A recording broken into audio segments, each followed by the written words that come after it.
Welcome. You're listening to Beyond the Front Door podcast with Lindee and Rhea at Peak Properties, and we are real estate agents, and we bring you stories that make you laugh, cry, cringe, inform you, scare you, all the things. So come on in. We put the real in real estate. Yes. And it is Election Day. Yes.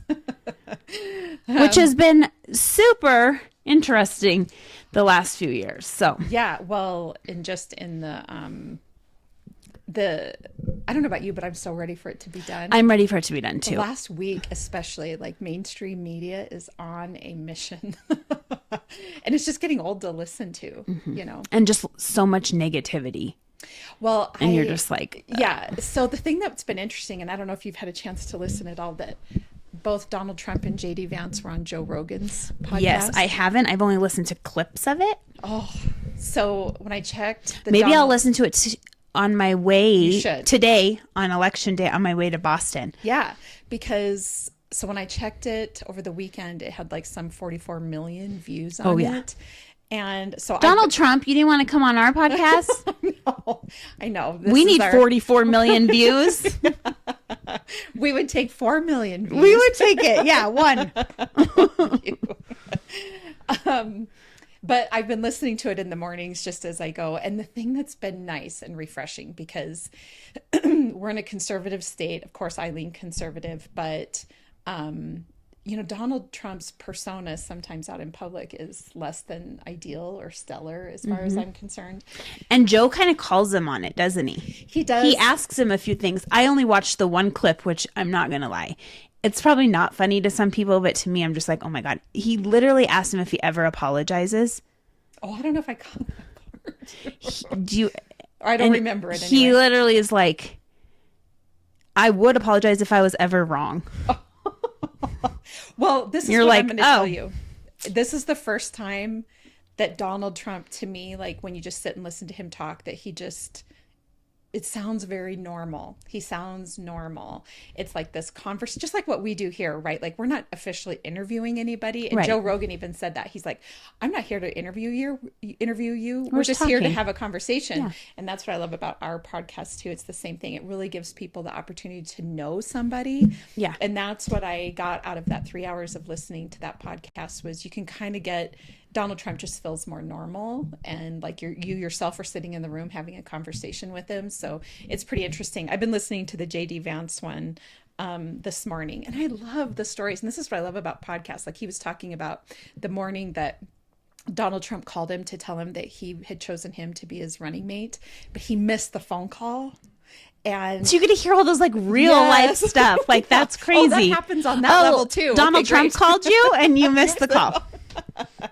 And he was like, so he called him back, and Donald Trump even joked with him a little bit and said something like, well, you missed the phone call, so I guess I had to choose somebody else. I would be like, you're going to need to answer the phone when I call. Right.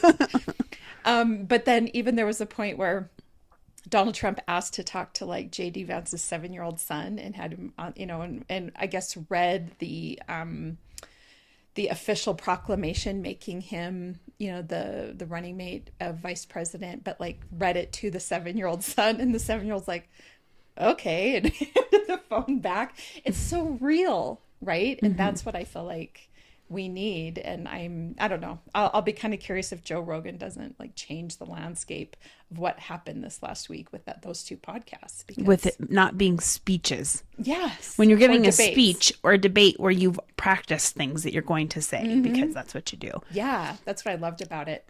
So anyway, it's going to be an interesting day. It is. So like I was saying, I am traveling today to Boston, and every single person that I've said that I'm leaving, they're like, on Election Day? I know. And I'm like, yeah. And we did think about this. So I'm traveling with other realtors, and we're going to the NAR conference in Boston. Which sounds amazing. We did discuss it when we looked at the dates, and we were like, ooh, it is on Election Day. But we decided it was fine. I don't know. Let's talk about that. What are we worried about that's going to happen on Election Day? Because I mean, people like buying and selling homes are waiting till Election Day. Or yes, after we're Election all waiting. Day. Like something magical is going to happen tomorrow. Or I'm awful, certain. destructive, or or whatever. real bad. Yeah, and I don't know what. I don't know what's going to happen. I don't know if they're thinking, okay, so to me, for traveling, I'm thinking like, what could happen that would be bad? Well, I obviously don't want to be like stuck in like a dangerous place that's having like rioting or things like that. So maybe that, I don't know. I don't want to sound like an idiot, but I don't really even really know like the political climate in Boston, or I'm not really paying attention, but, or I don't want to get stuck there and then like for some reason airlines like cancel a bunch of flights. Those are the things. Well, I don't know what else. Risk is there a heightened risk of traveling on election day? I don't know, because my husband said it was fine. He said it was fine, you guys. He said it was fine. And then yesterday he was like, I'm a little nervous to be on a plane while all this is happening. And we don't know what's happening. Oh, and your husband's going with. I forgot about that. Yeah, and I'm That's like, awesome. So now we're worried about like what's going to happen while we're on the airplane. I mean, I'm guessing it's just an increased risk, but you got to live your life, I guess. And I Googled it, and the airlines did say there were many articles that said there is a decrease in people flying during election. Because of that fear of something happening. Yeah. Interesting. I've been really amazed by in working with clients that are looking to buy or sell that either want to hurry up and get the transaction done prior to election day or want to wait until afterwards to start anything. So it's been agree. And we're talking about that. And yeah. I would love it if people would comment, because we have these questions, and just because it's our opinion, or we're saying maybe this is why they're saying, we don't know why you're waiting or why you're buying before the election. We're just curious, like, what are other people's thoughts? So I thought, well, maybe if you're waiting, you're thinking the interest rates are going to come down, the economy is going to be better.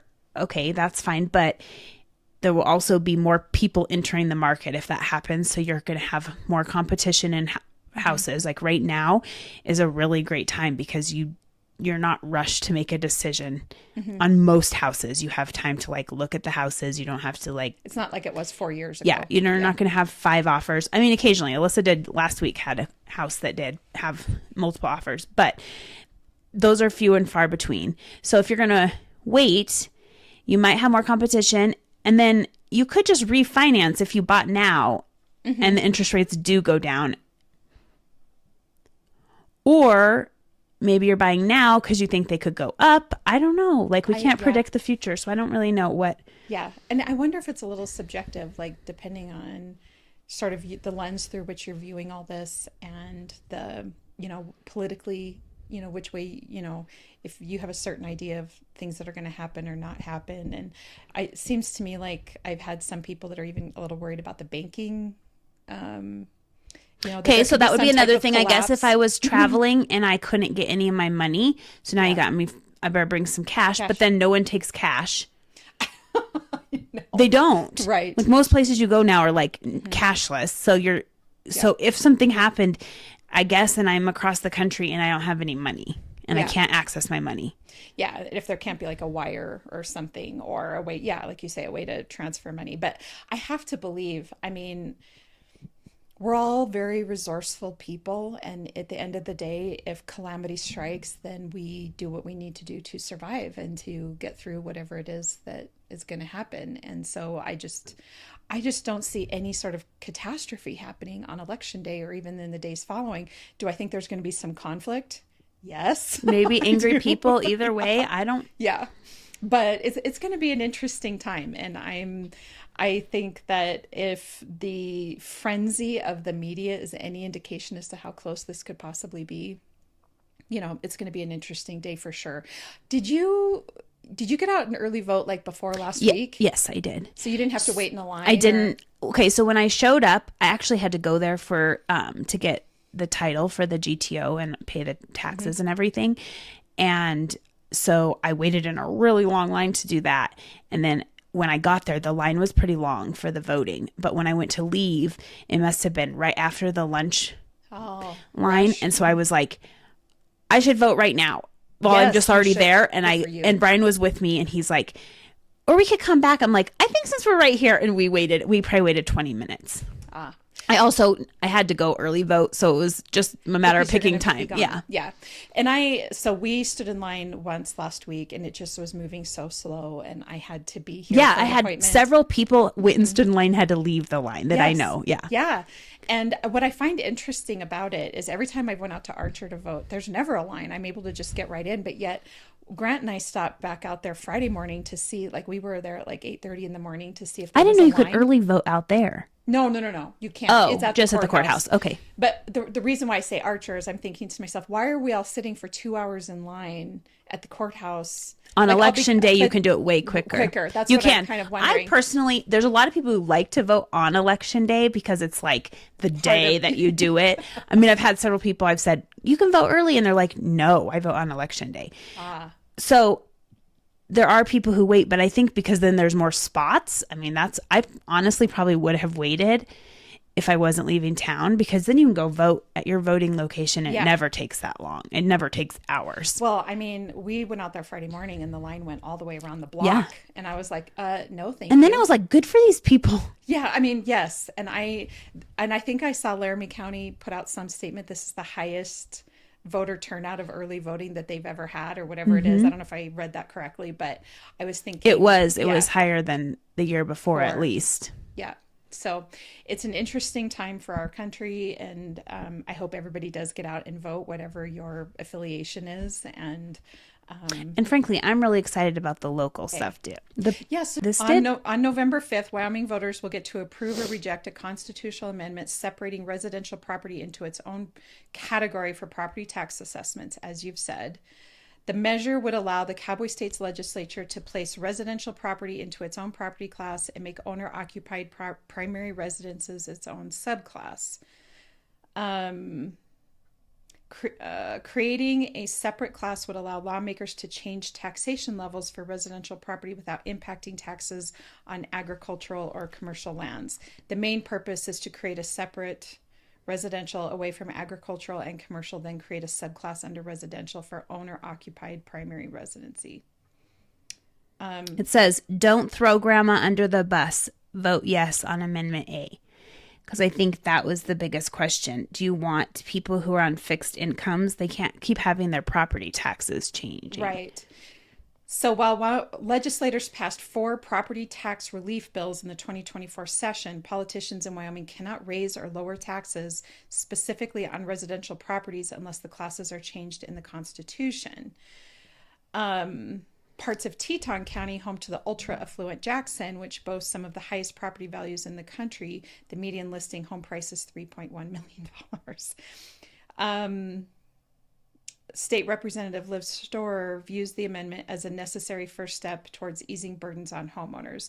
It gives us some great tools for long-term tax policy changes that we can consider down the road that make sense and are constitutional. Just under 3/4 of property tax revenue in Wyoming goes to support education, with the remainder going to counties, local governments, and special districts. No money goes to the state. If the amendment passes and property taxes are lowered, revenue lost from property tax would likely have to be made up somewhere else. Mm-hmm. So yes, without this language being added to the amendment, the legislature cannot change how your primary home is being assessed. Yeah, that's good. So that'll be interesting. If it's voted down, it's a message from the voters that primary residence taxes should stay the current course. If it passes, then we have a framework to discuss tax discounts for primary residences in Wyoming. Does the Wyoming Realtors Association have a stand on this? Yes, so they are putting vote yes and sharing all that. Yes. Okay, gotcha. Okay. So why did they pick? So they always have election day on Tuesday after the first Monday in November. Do you know why? It says that the Tuesday after the first Monday roll was established in 1845 to allow farmers enough time to travel to the polls without interfering with the market day, which was typically on Wednesday. Isn't that funny? And then we stuck with it for all that time. Apparently we like tradition. And that it is a state holiday allowing employees to take time off to vote. So don't forget to take your hour off to vote. Yes, absolutely. And they're open later till 7 p.m. So you should have time to get there. And hopefully, as long as, lines are decent. I ran across a couple interesting facts about Election Day. So George Washington, so in 1758, a young candidate in Virginia for the House of Burgesses footed a huge liquor bill to woo voters on Election Day.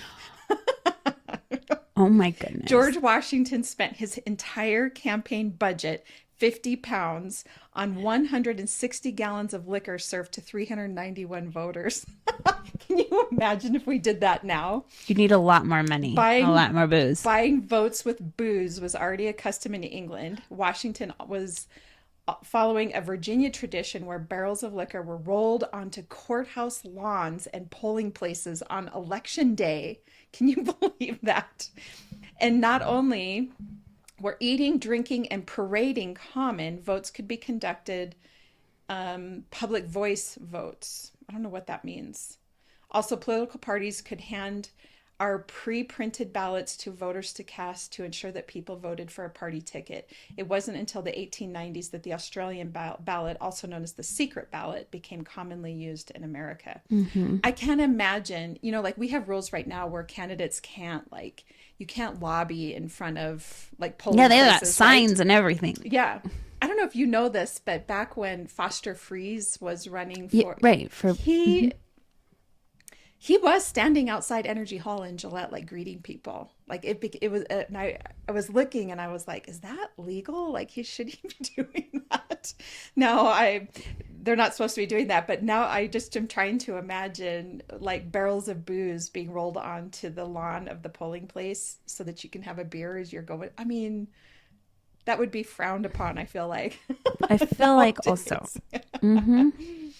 Anyway, Election Day wasn't on a fixed day until the mid 19th century, which you just said, that they did that because they wanted to.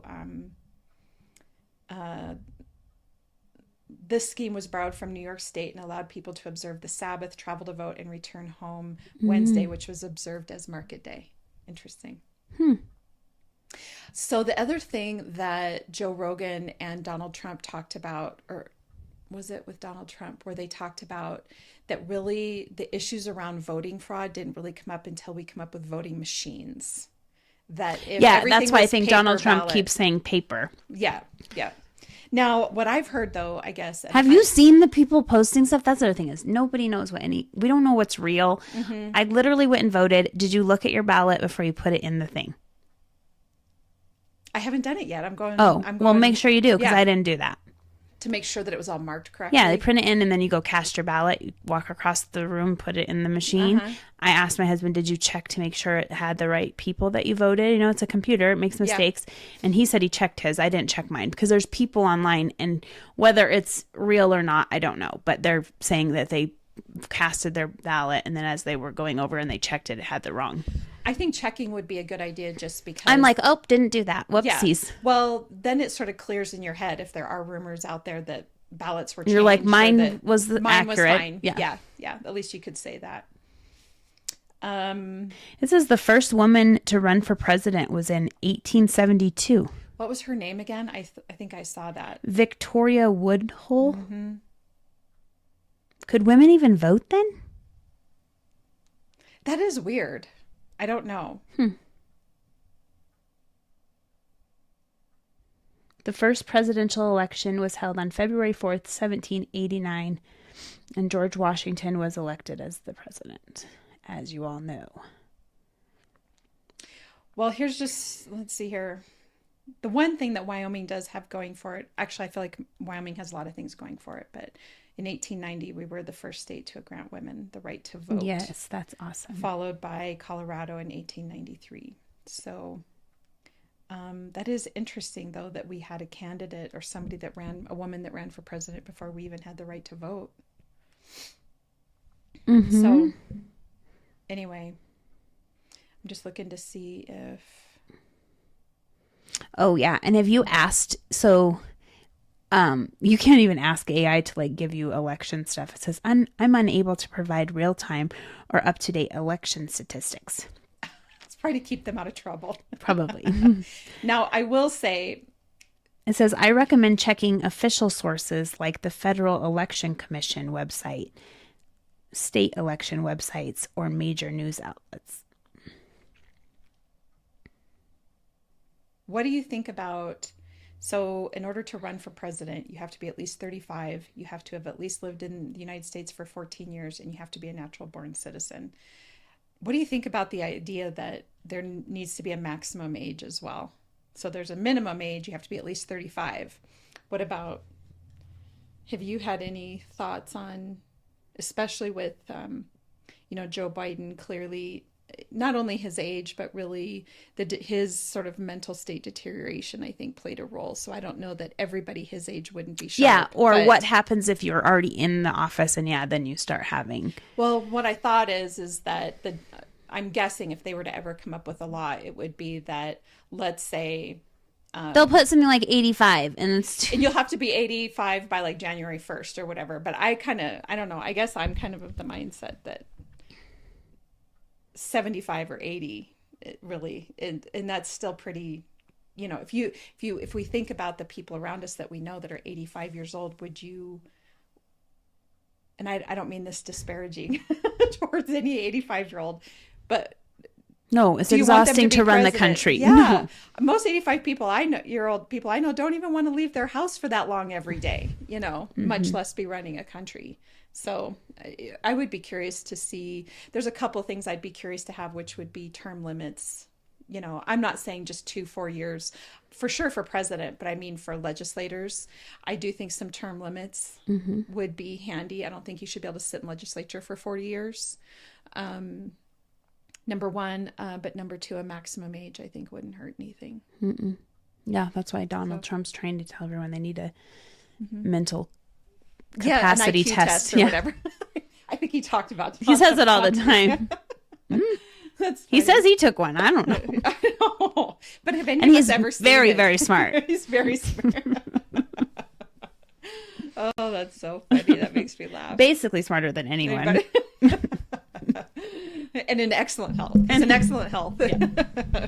Now, Joe Rogan was talking about that. I actually think it was on JD's podcast about how most people that go into presidency end up looking incredibly aged by the time they leave. Look at Joe Biden. Yeah, or even Barack Obama. I mean, he was Yes, they have. Yeah, the stress. I can't imagine. But I would not want to be president. Donald Trump actually looked better. He was kind of like, bring it on. Plastic surgery, maybe. I don't know. That's funny. Well, I guess good luck with your travels, and I can't wait to hear all about it when you get back. And we're going to try to do a podcast our first Zoom podcast while you're there for Thursday. And other than that, we hope everybody gets out and votes. Yes, vote. It's your right. It's your right. Yep. You got to do it, or you can't complain. That's right. Or you can, and we'll just be extra annoyed with you. Other than that, that's all I got for today. Yeah. All right. Well, thank you. And as you know, Lindee and I are realtors. So if you're looking to buy or sell a home, we'd love to help you with that. You can find us at www.sellcheyenne.com, as well as all of our social media channels. And of course, Beyond the Front Door podcast on Spotify, iHeartRadio, YouTube, Apple Podcasts, and apparently you can ask Alexa to turn it on for you, and she will. So, yes.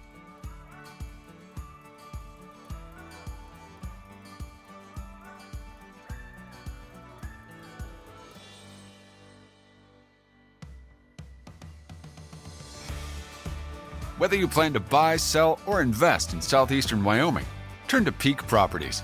Family and veteran owned and operated. We work diligently for you. Unlike other larger companies, we take time to learn about you, understand your specific real estate needs, and remain easily accessible if you have any questions. Being a veteran and family-owned and operated company means a high level of commitment, trust, and loyalty. Our family culture sets us apart. We work as a team. We develop not just professional, but personal relationships with our clients. When you choose Peak Properties, you become part of our real estate family. Looking to relocate to Wyoming or just move across town? Peak will be there for you every step of the way. Recognized for excellence and dedication in the real estate profession, we're proud to be one of the most trusted and knowledgeable names in our industry. Let Peak help you find your dream home or investment property today. Our agents will make sure you're informed and listened to as they guide you to fulfilling your real estate goals. Reach out today. We have sold and purchased several homes through Peak Properties, and each time I've been impressed. They are great about guiding us in the right direction and always being in our corner. Peak Properties. Let our family show you the way home.